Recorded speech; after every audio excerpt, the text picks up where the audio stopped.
Well, much of the nation is just getting to know Joe Biden. I wonder if they'd even be getting the chance had it not been for one Don Imus. After all, the radio talk show host made Biden a frequent guest, and some say made him, period. And now Joe's a potential future vice president, and now one Don Imus has got a little bit of a dilemma. You see, Mr. Imus also likes John McCain, another frequent guest and friend. So what is a mega-powerful media kingpin maker to do? Let's ask him. Don Imus joining on the phone right now from his New Mexico ranch. What do you do, Don Imus? What do you do? Good morning, good afternoon, Mr. Cavuto. How are you? I'm fine, sir. Thank you for coming, Don. I'm just wondering, I know you like John McCain, and I know you like Joe Biden, and I know both are frequent guests on your show. What do you do? I intend to vote for John McCain. But here's something I kind of wonder.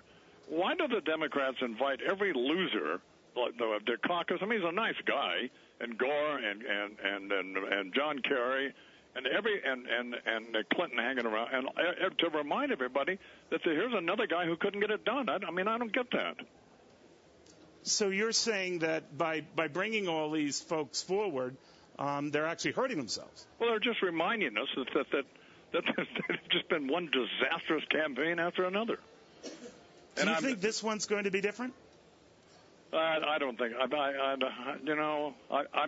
have good feelings about it. As I said, not that anybody cares. I'm going to vote for McCain, but I think last night, because in my lifetime, I can remember when they made black women sit in the back of buses, and to have an African-American woman speaking to a convention about her husband, who has a 50-50 shot of being president of the United States, is a magnificent thing.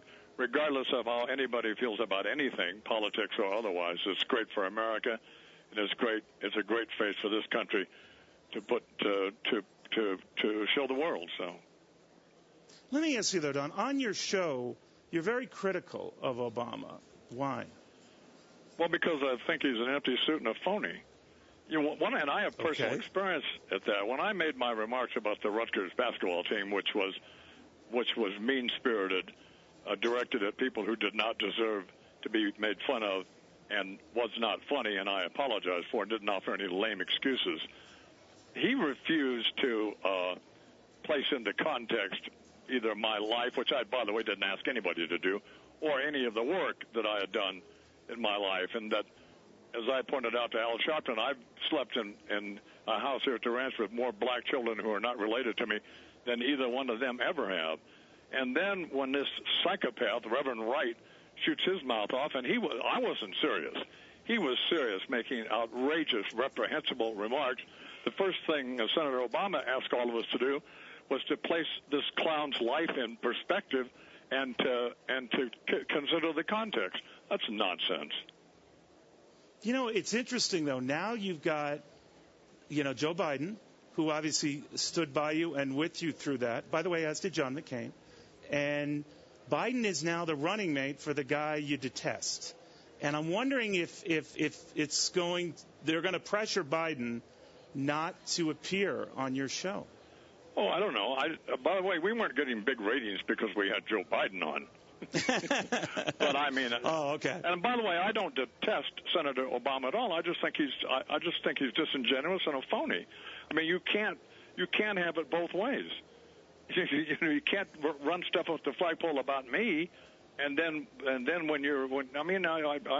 already discussed that. So that's my only quarrel with him. And I think Joe Biden is a magnificent guy, but I think John McCain, even though I'm concerned that he's lost his mind and he doesn't know how many houses he has, he can't turn his computer on, I do think he has the potential to be a president in the tradition of Teddy Roosevelt, and I love the guy, so I'm going to vote for him. It has nothing to do with me detesting. I don't detest Senator Obama, and I love Joe Biden, but he can still be a senator from Delaware. The empty suit and phony thing is a little strong, but let me ask you though, if we're in a situation here where Obama makes it to the presidency, there are a lot of people who say it's going to be a novice learning on the job. To you? Well, I don't know. Look at the current guy.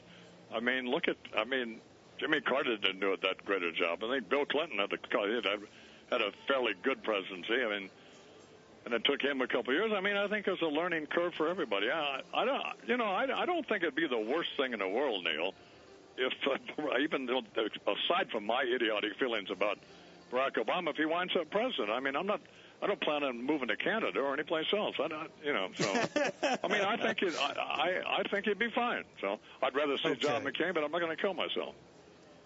All right, Don, it's a real pleasure having you. I know you're watching this from New Mexico closely. We'll see what happens. Very good having you.